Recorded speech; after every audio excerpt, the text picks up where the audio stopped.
যদি 17,000 টাকা প্রাইস রেঞ্জের ভিতরে একটি স্মার্টফোন কেনার কথা ভেবে থাকেন তাহলে আমার মনে হয় আজকের এই ভিডিওটি আপনার দেখা উচিত। আপনি যদি রিয়েলমি লাভার হয়ে থাকেন তাহলে আজকে এই ভিডিওটা সম্পূর্ণ আপনার জন্য। রিকোয়েস্ট থাকবে ভিডিওটি না টেনে সম্পূর্ণ ভিডিওটি দেখতে থাকুন। হতে পারে এই স্মার্টফোনটি আপনার জন্য একটি বেস্ট স্মার্টফোন। আসসালামু আলাইকুম গাইস, প্রতিবারের মতো রিয়েলমি ব্র্যান্ড আপনাদের জন্য নিয়ে আসলো রিয়েলমি সি সিরিজের রিয়েলমি C35 এই স্মার্টফোনটি। এই স্মার্টফোনটি বাংলাদেশের বাজারে লঞ্চ করা হয়েছে মাত্র 16,990 টাকায়। স্মার্টফোনটি বাংলাদেশের বাজারে 4128 ভেরিয়েন্টে পাওয়া যাচ্ছে। এই স্মার্টফোনটি পুরোই আইফোনের মতো ডিজাইন করা হয়েছে। এখন প্রশ্ন হলো 16,990 টাকায় কিরকম পারফরমেন্স করবে এই স্মার্টফোনটি। রিয়েলমি সি সিরিজের নতুন এই স্মার্টফোনটি কিরকম হওয়া উচিত এবং কিরকম পারফরমেন্স দেবে আজকের এই ভিডিওতে সম্পূর্ণ বিস্তারিত আলোচনা করব। তো ভিডিওটি না টেনে সম্পূর্ণ ভিডিওটি দেখতে থাকুন। ভিডিওটি দেখে আপনার যদি মনে হয় যে চ্যানেলটি সাবস্ক্রাইব করা উচিত তাহলে প্লিজ চ্যানেলটি সাবস্ক্রাইব করে পাশে থাকা বেল আইকনটি প্রেস করে রাখুন যাতে আমার নতুন সব ভিডিও সবার আগে পৌঁছে যায় আপনার কাছে।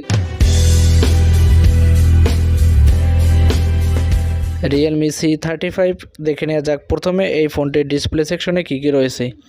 এই ফোনটি ডিসপ্লে হিসেবে ব্যবহার করা হয়েছে full HD plus 6.6 inch IPS LCD panel, যার রেজলিউশন 1080x2401 পিক্সেল। এছাড়া এই ফোনটিতে ব্যবহার করা হয়েছে Panda glass IPS LCD touch screen. এবার দেখে নেওয়া যাক এই ফোনটির ব্যাক ক্যামেরা হিসেবে কী কী রয়েছে। এই ফোনটির ব্যাক ক্যামেরা হিসেবে রয়েছে 50 মেগাপিক্সেল একটি মেইন ক্যামেরা, 2 মেগাপিক্সেল একটি ডিপ সেন্সর এবং 0.3 মেগাপিক্সেল একটি ম্যাক্রো সেন্সর, যা দ্বারা ভিডিও করা যাবে 1080 পিক্সেলে। এই ফোনটির ফ্রন্ট ক্যামেরা হিসেবে ব্যবহার করা হয়েছে 8 মেগাপিক্সেল একটি ক্যামেরা, যার দ্বারা ভিডিও রেকর্ডিং করা যাবে 720 পিক্সেলে। তো চলুন এবার দেখে নেওয়া যাক এই ফোনটির স্টোরেজ সেকশনে কী কী রয়েছে।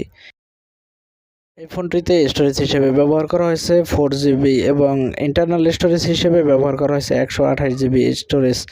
তো এক্ষেত্রে 17,000 টাকা প্রাইস রেঞ্জের ভিতরে রিয়েলমির ব্র্যান্ডের অবশ্যই এখানে একটু নজর দেওয়া উচিত ছিল, যে র্যামের দিকটা একটু বিবেচনা করা উচিত ছিল, কারণ 17,000 টাকা প্রাইস রেঞ্জের ভিতরে এখানে 6GB র্যাম দেওয়া উচিত ছিল।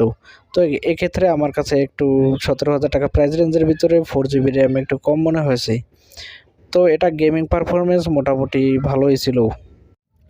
রিয়েলমি C35 এই ফোনটির ব্যাক প্যানেল স্টিল বডির মতো দেখতে গেলেও এই ফোনটির ব্যাক প্যানেল প্লাস্টিক বডি দ্বারা তৈরি করা হয়েছে।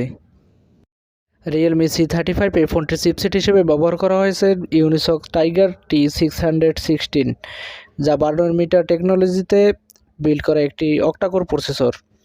ইউনিসকের এই চিপসেটটির সাথে আমরা ততটা পরিচিত নই। মিডিয়াটেক হিলিও G70 থেকে মিডিয়াটেক হিলিও G80 এই দুটি প্রসেসর, এই দুটি যে গেমিং প্রসেসর আছে, এই গেমিং প্রসেসর দুটির মতোই পারফরমেন্স দিবে ইউনিসক টাইগার T660। এটাও একটি 12nm টেকনোলজিতে বিল্ড করা একটি গেমিং প্রসেসর। এর জিপিইউ হিসেবে বিল্ড করা হয়েছে মালিস G57। এই ফোনটিতে ব্যাটারি হিসেবে ব্যবহার করা হয়েছে 5000 mAh একটি বিগ ব্যাটারি এবং এতে থাকছে 18 ওয়াট ফাস্ট চার্জিং সুবিধা। এর ফিঙ্গারপ্রিন্ট হিসেবে ব্যবহার করা হয়েছে সাইড মাউন্টেড ফিঙ্গারপ্রিন্ট।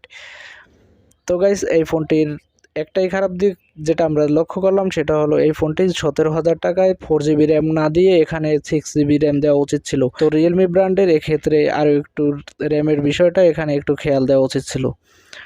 তো গাইস, আজকের এই ভিডিওটা এই পর্যন্তই। এই ফোনটি সম্পর্কে আপনাদের মতামত অবশ্যই কমেন্ট বক্সে জানাবেন। তো দেখা হবে নতুন ভিডিওতে, সে পর্যন্ত সবাই ভালো থাকবেন, সুস্থ থাকবেন। আসসালামু আলাইকুম।